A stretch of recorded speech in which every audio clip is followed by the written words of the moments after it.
இங்கே இந்த பொண்ணு அவளுக்கு கார்னா எவ்வளோ பிடிக்கும்னு சொல்லி அவள் ஃப்ரெண்டு கிட்ட சொல்லிக்கிட்டு இருக்கா. அதுக்கப்புறம் அவங்க 2 பேருமே சேர்ந்து விளையாடிக்கிட்டு இருக்காங்க. அந்த பொண்ணோட அம்மா எதுக்காகவோ அவளை தேடிட்டு வராங்க.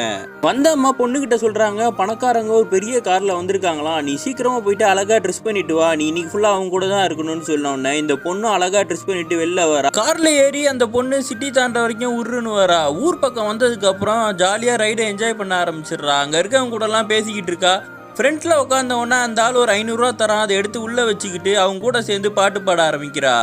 அதுக்கப்புறம் அவங்க எல்லாருமே சேர்ந்து பீச்சுக்கு போறாங்க. பீச்சில் அந்த பொண்ணு ஜாலியாக விளையாடிக்கிட்டு இருக்கா. அதுக்கப்புறமா எல்லாரும் நைட்டு ஒன்னா சேர்ந்து சரக்கு அடிச்சுக்கிட்டு இருக்காங்க. இந்த பொண்ணு அதை பார்க்குறா. ஒரு டைமுக்கு மேலே எல்லாரும் சேர்ந்து கபடியும் விளையாடிக்கிட்டு இருக்காங்க.